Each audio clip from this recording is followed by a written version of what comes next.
Okay, so this bit is really important.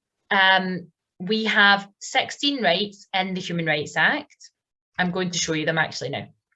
So you can see the 16 rights there on the screen. These are the rights we all have, every single one of us, simply because we are human. Some of these rights are absolute human rights, which means that the state can never interfere with them. And some of these rights are non-absolute human rights, which means that sometimes in very limited circumstances, the state might be able to limit that right, but they have to meet this 3-stage test. So I'll show you the test is here now. So in order for one of these rights to be restricted or limited by the public service, they have to first of all show that it's lawful. So there must be a law which allows staff to do that restriction. So imagine the Mental Health Act, for example. It might allow staff to restrict a person's liberty if the safeguards within the Mental Health Act are in place and are being met. Okay, so there's a law in place that's allowing staff to do that. Or if we go to jail, for example, we go to prison, there's a law in place which allows us to be in prison. So our liberty is being restricted, but it's being restricted lawfully. Secondly, there must be good reason. So you can ask the state, why are you putting this restriction in place? And the reason must be to protect you or other people from harm. So it can't be, well, we're doing that because we want to, or because we don't have enough staff, or because we don't have enough money. That would not be a legitimate aim.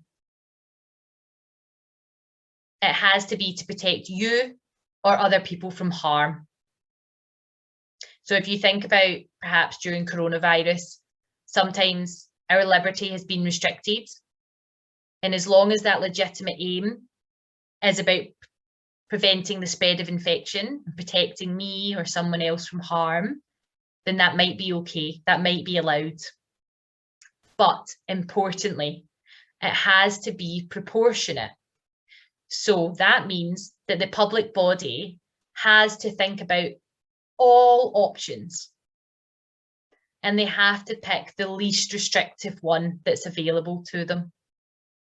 So if you're speaking to a public body and you're saying, I think you could do something differently here, and here are some ideas that I have, and that's not being listened to, and there are other options available, then that would not be the least restrictive option. Okay. So that's the 3-stage test, and this applies to lots of these rights that are non-absolute. So it applies to our right to liberty, as I said, that can be limited sometimes, but it has to be lawful, legitimate, and the least restrictive option. The same with our right to private and family life. You see there number 8, Article 8. It can be restricted sometimes, but it has to be lawful, legitimate, and proportionate. And then some rights, like the right to life, that is an absolute human right. So that means that the state can never lawfully interfere with that right. The armed forces and the police, they're slightly different. They have slightly different powers. Or the right not to be tortured or treated in an inhuman and degrading way. You'll see that's Article 3. That's also an absolute human right. So that can never be limited or restricted by the state. So when you have an absolute human right, the state can't say, well, it was proportionate, or, well, it was lawful. It will never be lawful to restrict or limit one of those rights.